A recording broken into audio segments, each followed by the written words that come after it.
Hello, everybody. Tim McCormick here, and you are on Finance Agents Live. Thank you guys for dialing into our show. Very excited about our show today. My name is Tim McCormick. I'm accompanied today by Rhoda Flum, like flamingo, right? Who runs our term loan division and jack of all trades. We're also joined today by two people. Double bonus for you. We thought we were going to have one special guest. We have two special guests from the SBA on with us right now, so we could talk about SBA disaster recovery loans and all the different types of support that are available to people in the affected areas, which are actually more than you might think. Of course, you're thinking Houston and Florida right now, but there's a lot more than that. So we're going to be talking about that generally. So we're joined today by two people, Richard Jenkins and also Mark Randall. Mark Randall, thank you guys for coming on. Appreciate it. We're happy to be here, Tim. Thanks for having us. My pleasure. Awesome. Okay, so what are both of your titles, if you don't mind, just so I make sure to get it right? We're both public information officers for the SBA's disaster office. Disaster office. Okay, excellent. Well, you guys are probably pretty busy right now, I would imagine, right? We are. We're very busy. We're both in Houston working on Hurricane Harvey, but our agency's responding to not only Harvey, but Irma and preparing for Maria, plus there are assorted disasters still going on throughout the country that need our attention. Right. Now, you said you're in Houston. Are you physically in Houston right now? We are. Okay.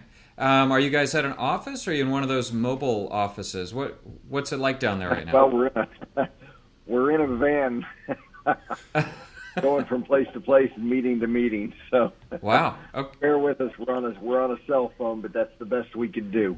No, that's great. We really appreciate you guys coming on, and it's really good that you're here because we're going to be broadcasting this to people who potentially need help or other people that can bring other people to you. We have a large network of people that help people get funding and that are looking for financing, and we're getting a ton of requests in your area, so we really appreciate the assistance. So when you say you're going from meeting to meeting, who are you meeting with? Are you meeting with individual business owners, or you're meeting with FEMA? What are you guys doing? Well, the way the federal government's response works is anytime there's a declared disaster, which of course Harvey is by the president, not only is SBA's assets and program made available to help businesses and homeowners and renters recover, but FEMA is down here in force too, and they're the overall federal coordinating agency. What we have is a low-interest loan program that is really the federal government's primary source of money for the long-term repair and rebuilding of disaster-damaged private property. And as I mentioned, even though we're the Small Business Administration, we not only help businesses of all sizes and private nonprofit organizations, but we also help homeowners and renters with low-interest loans to help them repair or replace their lost property. In fact, about 80% of our loans typically go to homeowners because simply there are more of them than there are business owners. Okay. And so what we want to do is we want to get people to apply for our program, and we're going throughout the community talking to elected officials, business organizations, homeowners associations, town hall meetings, Rotary clubs, Elks clubs, Lions clubs, chambers of commerce. You kind of name it, and we're there. We have dozens of public information officers on site in the affected areas that are going to all of these meetings on a daily and nightly basis. So we're seeing as many people as we possibly can. And for those of you that may or may not know about the federal government's response in an event like this, typically FEMA, the state, and with input from SBA establish what are called disaster recovery centers throughout the impacted areas. And those are one-stop shops where people or businesses can go in and talk to FEMA representatives and sit down, and more importantly, sit down with an SBA customer service representative who will walk them through the application process. And that's done online through our electronic loan application, but we sit across the table and talk to the applicants one-on-one and guide them through the process so they can make the application while they're with us. Okay, that's great. Well, then you guys are doing a lot of good work, and we appreciate that. How long do you think that you personally are going to be going around, and you're going to exclusively stay in Houston for now? How long do you think you'll be there? Actually, it's really not about one individual and how long that particular individual is going to be in an area. We have hundreds of people that will be here for the long term, many weeks and months, until the job is completed. And as you know, this is an event that is unprecedented in Texas, and it's rivaling the size and scope of Hurricane Katrina. And then on top of that, you add Hurricane Irma, and this is shaping up to be the largest event in probably history. Right. It's been a crazy year, that's for sure. Are there still disaster recovery centers functioning in Louisiana from Katrina 10 years later? No, those disaster recovery centers have long since closed.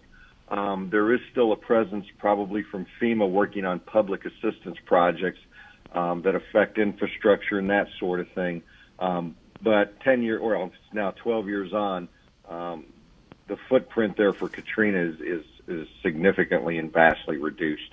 Hurricane Harvey, Hurricane Irma, those projects will be going on for years to come, but at some point, as with all disasters, eventually they'll close out. When that will happen, I don't know. Okay. So, we're not in Houston. How bad is it? From you're right there on the ground looking at it, so...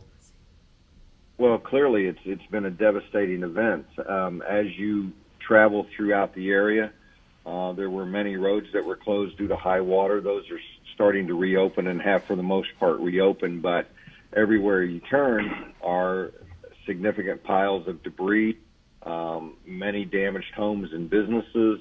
For example, in Rockport, which is northeast of Corpus Christi, that town was completely decimated. When we were there a couple of weeks ago, only 2 businesses remained open.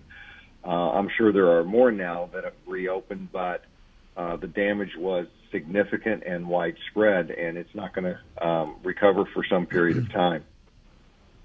Okay, well, that's unfortunate. I'm glad that you guys are there to help. So now, most of our viewers are generally interested in business type services, which obviously is what I didn't know that that you guys had loans for private individuals until just recently when we started researching before this call. And so since you say that's about 80% of what you're doing, why don't you talk a little bit about what resources or loans are available to homeowners? Like who qualifies, what do they get, that kind of stuff. Actually, let me just kind of go walk you through the programs. And it all begins with the process of actually applying for all types of federal assistance. And whether you're a business owner or a homeowner, you should register with the Federal Emergency Management Agency by going online at disasterassistance.gov. The registration really is the key that unlocks the door to all of the federal and state programs that are available or may become available as time goes by. As far as homeowners and renters, most of the individuals that register with FEMA will be referred to SBA for a low-interest loan. And the reason I say most homeowners will, we have a mechanism to identify those that are on limited fixed incomes who probably won't qualify for an SBA loan. And remember, these are loans. They do have to be repaid. So rather than put those fixed income or lower to moderate incomes through the process of applying for an SBA loan, we can identify those people right away and give them what's called an expedited referral back to the Federal Emergency Management Agency to their other needs assistance programs, which is a grant program, and that's the program that would most likely be of assistance to them.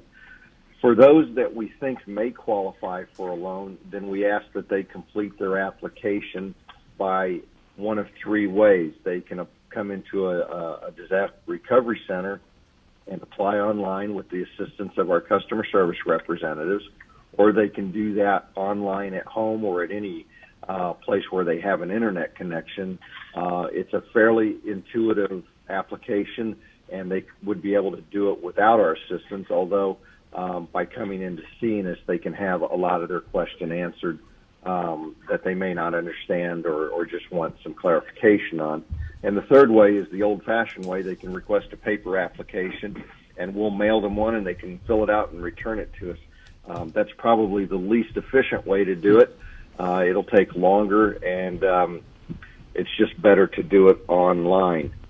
Now, for all businesses that apply or registered with FEMA, they will all be referred to SBA for a low-interest loan because FEMA does not have any assistance programs for businesses. So SBA is going to be their source of money for the long-term repair and replacement of their damaged assistance. Okay. Once we get an application from a homeowner or a business, we'll conduct a loss estimate so that we know how much to process their loan for. And then it goes into what we call a three-step process. And the first step, of course, is apply for the loan. And then step two, we verify the losses, come up with a cost estimate, what it's going to take to restore that business or homeowner back to its pre-disaster condition. And at this stage, after we get an estimate of the cost that it's going to take to restore it, it's assigned to a loan officer for processing who will determine whether or not we can make a loan to that individual or to a business. Assuming we can make a loan to that person, step three is to close the loan and then disperse the loan. And we disperse disaster loans much like a construction loan. We do it in increments over a period of time to match the pace of construction. We do that for two reasons. One, it holds down the interest cost, and two, it allows us to exercise our fiduciary responsibility, make sure that the funds are used for their intended purpose. Now, the nuts and bolts, what can someone get from SBA? Well, for businesses, SBA can provide up to $2 million to repair or replace real estate, machinery and equipment, inventory, or other business assets that may have been lost in the disaster. For the program that's available only to small businesses, SBA has what's called an economic injury disaster loan, and that's a working capital loan. It provides cash money to the small business so that they can pay their ongoing obligations that the business would have paid had the disaster not occurred. And that loan is also available up to $2 million as well. And it can be made available to a business whether or not that business has suffered any property damage or not. Oftentimes you can find a business that had no damage from the storm or the hurricane, but their customers were all impacted and nobody's spending money at their business, but they still got to pay their bills, as you all well know. Right. So that loan can be made with or without property damage. The combined amount of the loan to a business cannot exceed $2 million. Well, let me, if you don't mind, I'm going to jump in with a few questions. So just to go back to the beginning, we started off with loans for homeowners. You said some people won't even qualify for that. Is there a general range where someone would know that it won't qualify? Is it based on their personal income, and does it have anything to do with their amount of debt, or is it simply personal income?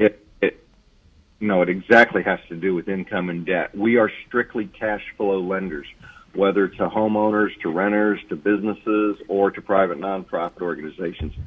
We only make a loan that someone can repay the loan through cash flow. And that's based on a determination of the applicant's financial condition the day before the disaster. So, we don't make a decision on whether or not there's enough equity to secure the loan.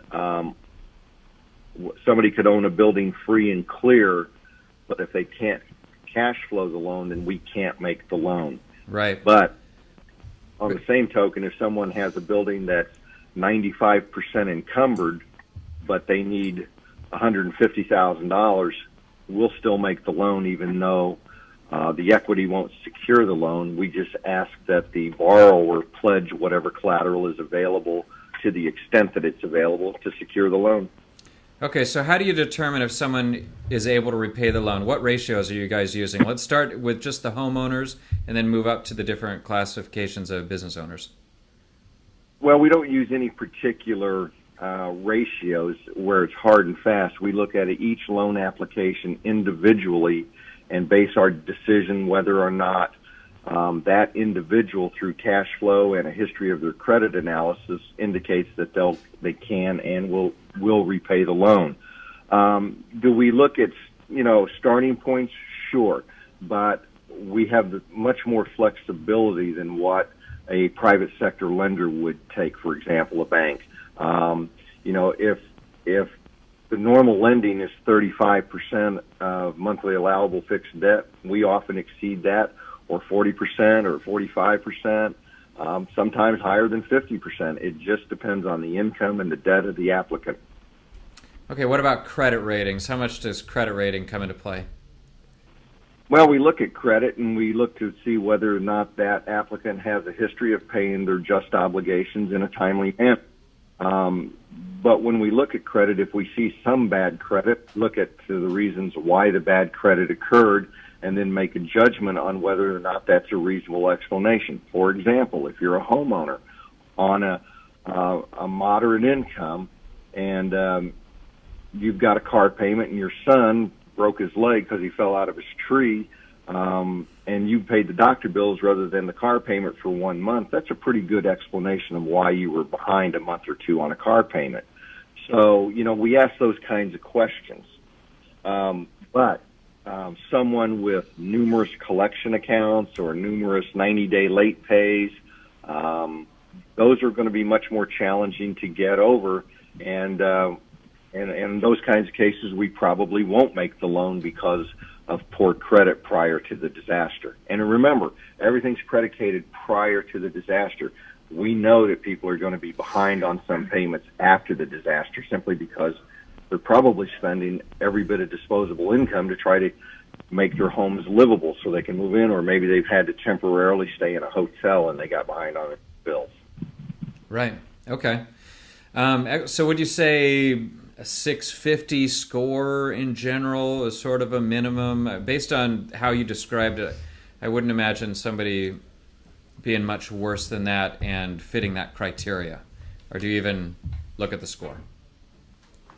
We look at a score as a starting basis, but I'm reluctant to say what that particular score is because, again, these are not cookie-cutter loans. They're individually taped individual. 650, that's in the ballpark. Yeah, we would make a loan on a 650 credit score, assuming that all other things were, in line to be able to make that loan.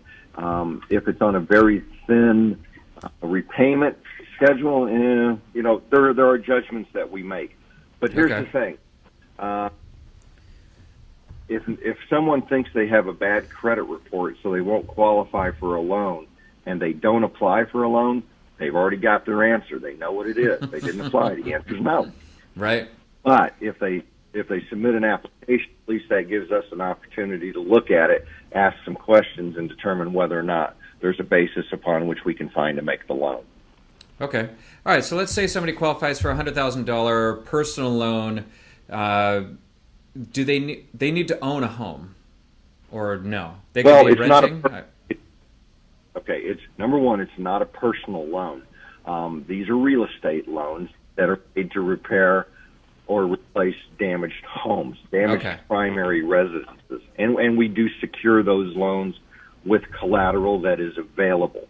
So we take those loans as collateral. Now, there's two kinds of loans for individuals. One's the home, that's the physical loss of a primary residence.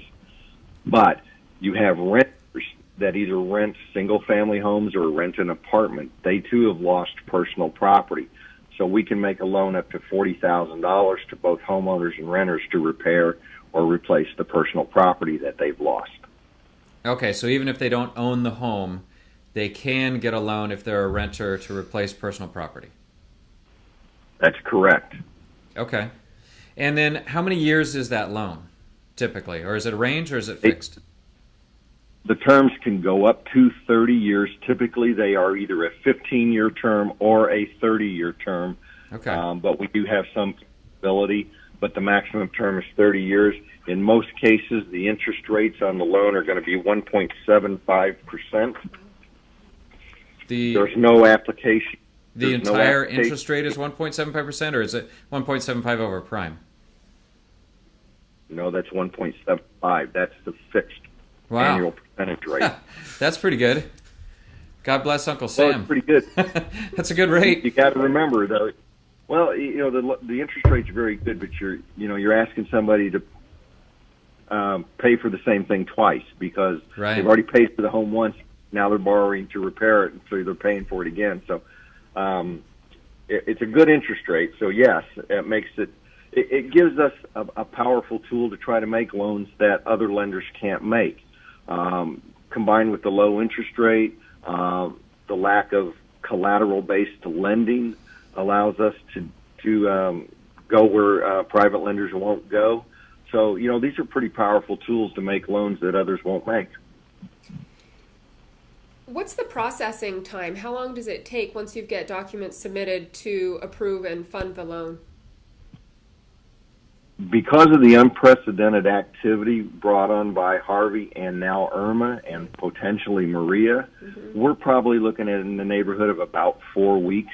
Okay. 4 weeks to fund? From the date we get a completed application to a date we can get a loan decision, and then once the loan decision comes down, then of course, just like any other real estate mortgage, people will have to close their loans. So once we send the loan closing documents to them, if they come in and close the documents the day they get it, we'll order the first initial disbursement check for them within a few days. Typically, that's 5 days after the closing. But if somebody sits on the documents for 60 days, we can't do anything. So a lot of that's in the applicant's ballpark. Right. And you're looking for 3 years financials. Is there a time in business requirement or 3 years tax returns, year-to-date P&L, standard SBA loan? Well, what we're looking for is the business had to have been in business at the time of the disaster, and it can't be a hobby business. It has to be a full-fledged business. Yes, when we're looking for 2 years of tax returns on businesses, and if we can get them a year on a homeowner or a renter.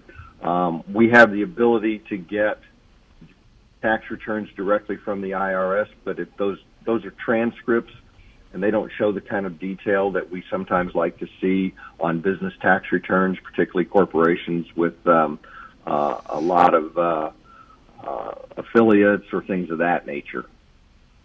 But on a business loan, we would be looking for, profit and loss statements, scheduled liabilities, monthly sales history, your basic general financial documents. Now, we understand on some, what I'd call a mom and pop, they may not be that sophisticated and have all of that. Right. But as long as we got the tax returns, we can work with them.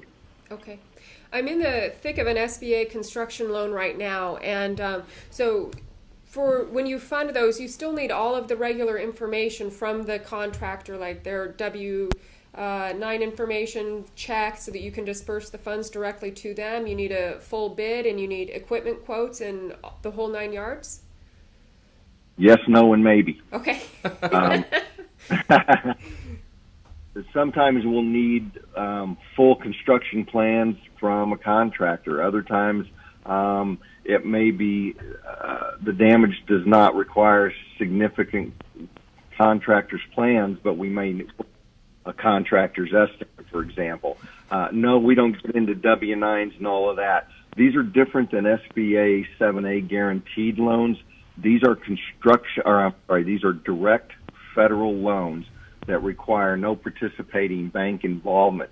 They're funded directly out of the Treasury by the taxpayers. When we fund a construction loan, yes, we want to see a contractor's estimate, because we'll use that to kind of marry up with what we've estimated the repairs should cost. And oftentimes those numbers are pretty close, and sometimes they're spot on. Sometimes there's some differences. Other times they'll include things like code-required upgrades. that are eligible under our program. So the documentation, generally speaking, will require a contractor's estimate.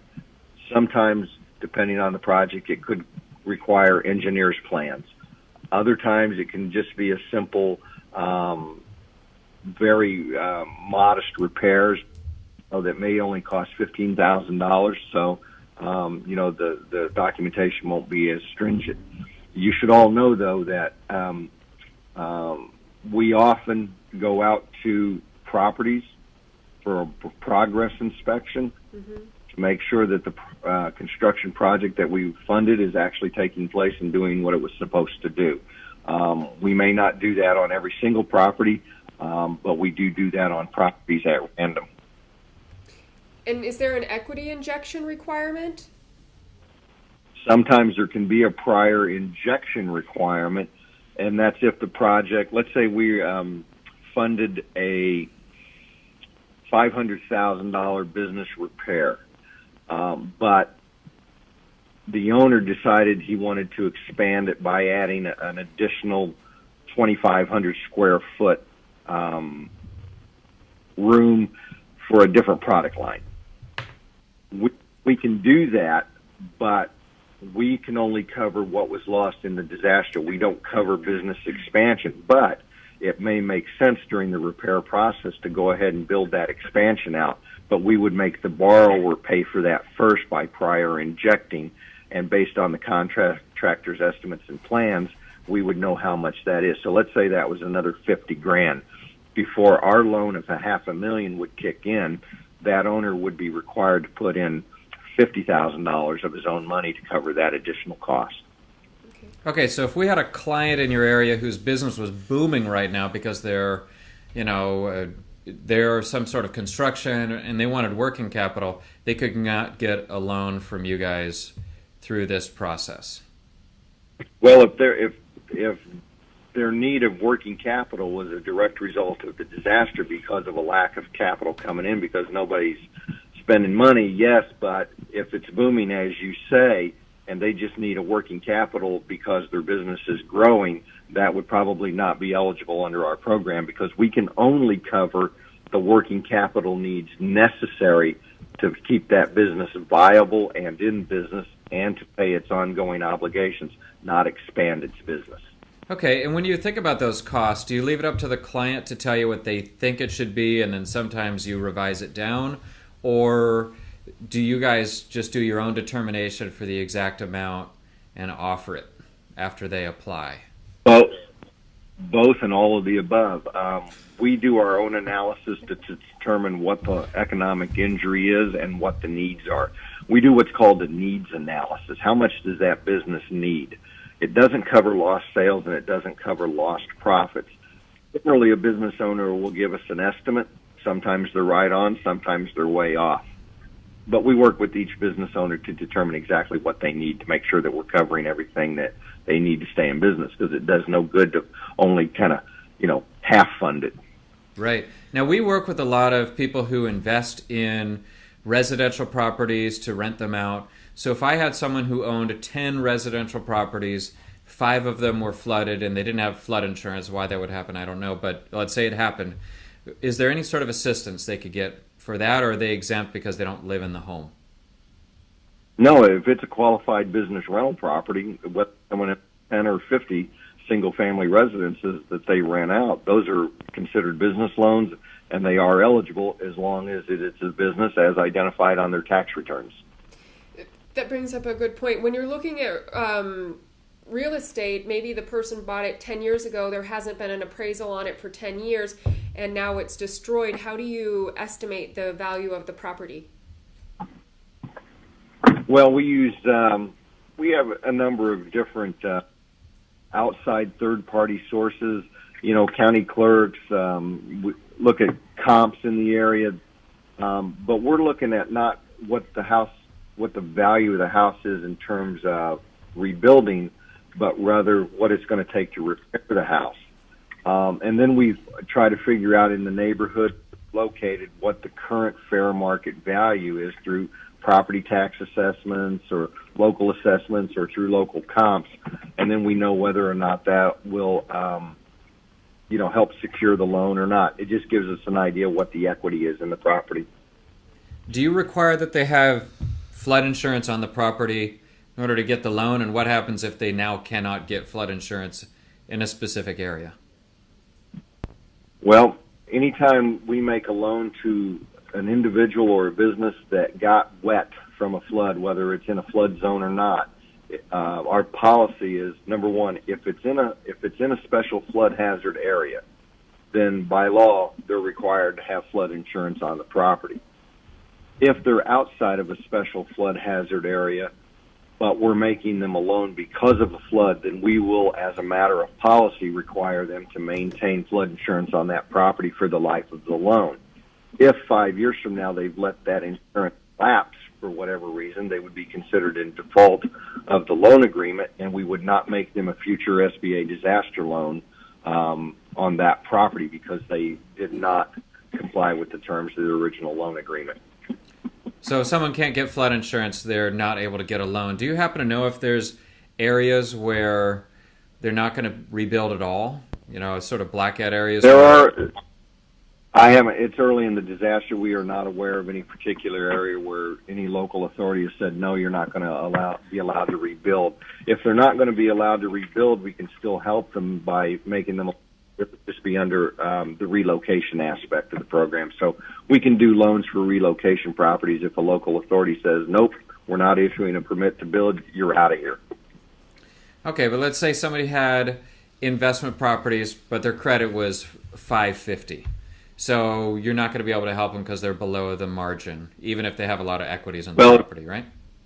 It depends on what you're talking about. An investment property, if it's a spec home that they were built on spec, no, we wouldn't help them anyways because that's a speculative venture. Right. I just mean rentals. They own rental properties, kind of like the example I gave before. Well, again, we would look at the individual's credit and determine what the reasons are for the bad credit and then make a decision on that. Okay. And where are these decisions happening? Do you have a number of different processing centers? Where in the U.S. is it actually happening? Typically, our processing and disbursement center handle all applications that come in nationwide, and that's out of Dallas-Fort Worth. However, in this disaster and now Irma, we've opened an additional processing center in Sacramento. Okay. And is the process the same? I know that you have several disaster areas. I saw there was one in Hawaii. There's now one in Illinois. The process is all the same. The underwriting criteria is the same no matter what the disaster area is. You got, I think, about 70 disaster areas right now on the SBA site. That's correct. Okay. Yep, that's correct. And as long as the disaster is listed on that site, they're eligible to apply for a disaster loan. But if it's not listed on that site anymore, let's say it's aged out or no longer qualifies? Depends on the age of the applicant. For example, we have a typical 60-day filing period, and I'll use Hawaii. You mentioned that one. That was for the Marco Polo fire for the building in downtown Honolulu. I assume that's what you're referring to. Mm-hmm. That's a 60-day filing period. If somebody comes to us 65 days from now, so they'd be 5 days late, we would probably accept that application. Okay, you just missed the filing deadline. But if they came to us 90 days from now, we would ask, well, why didn't you file within the 60 days? And we would be looking for reasons that are substantially beyond their control as to why they didn't apply. If they said, well, I forgot, that's not a very good answer. But, right. Hey, I was working out of the country for the last 3 months, and I just heard about this program being available when I got back to the States. That might be a reason why we could extend that and extend a late application to them. Right. At the risk of focusing too much on construction, I'm imagining someone who thinks they can kind of carry the cost of it. They don't want to do a loan, and then eventually the burden becomes too great, and they realize 6 months later, I really need this extra finance because I was so impacted, probably more so than I thought from the disaster. Yeah, 6 months out would be a very difficult. It would be difficult to convince us to accept a late application at that point in time. Particularly when we tell everybody up front, look, apply now. If you decide you don't need the loan, you can cancel it. It doesn't cost you anything to cancel. It doesn't cost you anything to apply for the loan. But if we approve it, you've got it available to you. If it turns out you don't need it, you don't need it. Okay. Okay, good. Awesome. Well, that's a lot of good information. Do you have any additional questions, Bella?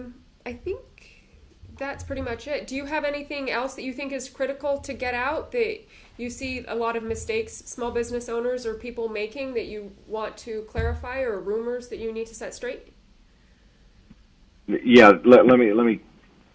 The number one problem that we have in reaching our audience is that because we're the Small Business Administration, homeowners will get an application from SBA and wonder, I don't own a business. Why in the world did I get an application from the Small Business Administration? It's counterintuitive. We understand that. It's something that we fight every day. So tell your homeowners and renters, or your business owners that own homes, that we do in fact have loans for homeowners, and we're the primary source of money for them as well, and to go through the application process. That's the number one thing you can tell them to do, and the number two thing is tell them to register for assistance at www.disasterassistance.gov. What's the budget on this disaster that you have funds to disperse? I don't big. Awesome. We don't know what it's going to be at this point, but we're making every loan for every application that we're receiving that can be approved. We're already approaching $350 million in loans approved so far. We've approved several thousand loans, and that number is going up by millions every day. So maybe give us some examples of people that would or would not qualify. I mean, are there some types of damage that do, and then some that don't qualify on a building? Or is it literally anything? Well, for example, renters, or homeowners for that matter, we don't cover things like luxury items, fur coat. We don't do recreational vehicles like a boat, unless, of course, that boat was required for you to commute to your place of business. Maybe you live on the water on an island and you commute to the mainland every day, something like that. What about computers? We don't cover lost. Yeah, we don't cover lost cash. If you had a computer, that's personal property. We cover that. Okay. And then you mentioned something about nonprofits, so churches would be covered as well? Yeah. Churches, private schools, other private nonprofit organizations that have been physically impacted, we can cover those, sure. And if the building had been in a fire or something prior to the accident and now is looking to maybe capitalize on this opportunity, is that okay, or it has to be...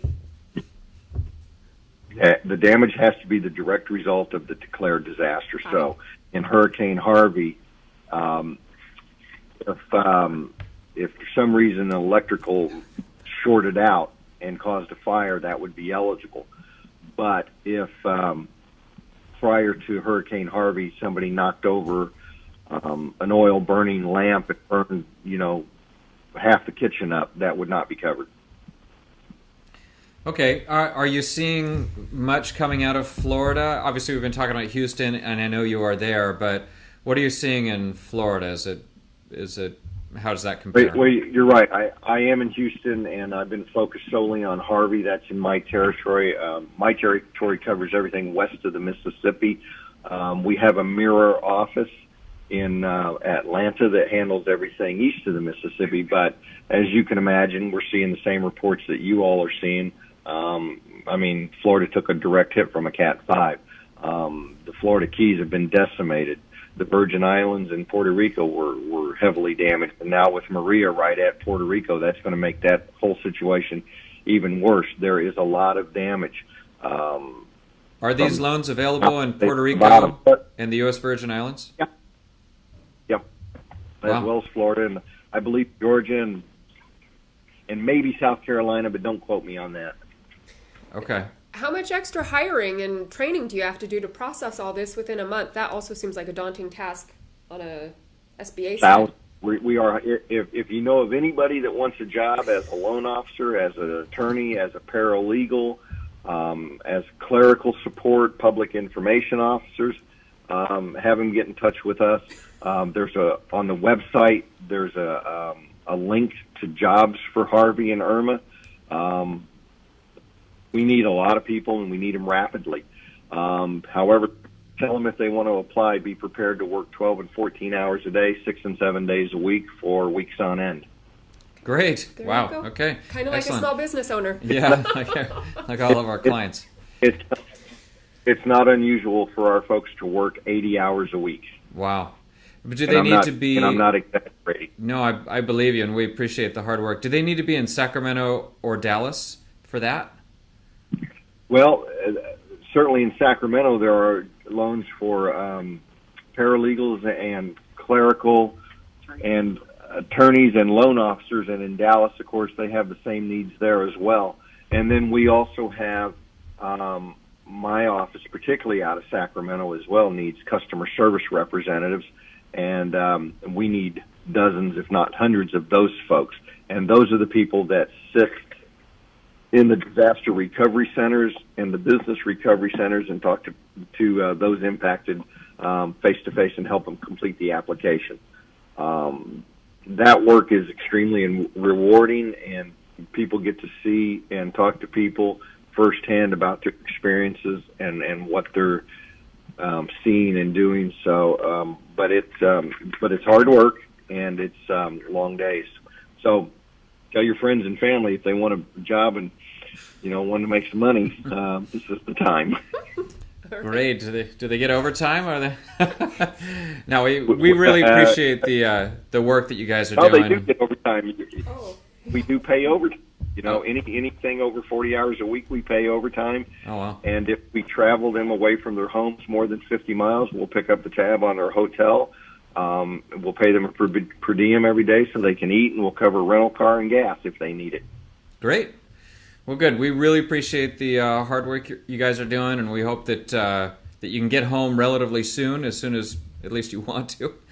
I want to thank you for coming on and sharing this information. We'll get it out to everybody that we can get it to, and go from there. Rhoda, you have anything else? I think that's it. Thank you so much. I appreciate it.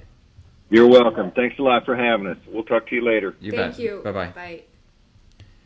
All right, everybody, and that wraps it up for us. Really appreciate you coming on the call. I hope you got something good out of this. If nothing else, then a shot for a job, right? But if you're in the affected area and you're looking for financing, now you know how to do it. We'll be putting our own team together in order to help direct people through to the resources in order to get everything out to as many people as possible. So thank you for coming on to our training. Look for more emails to come out with more information. We'll be doing more interviews over the next coming week with whatever we line up in order to get as much information out as possible. Thank you, Rhoda, for coming on. Thank you all for everything you do, and we look forward to doing a lot more deals together.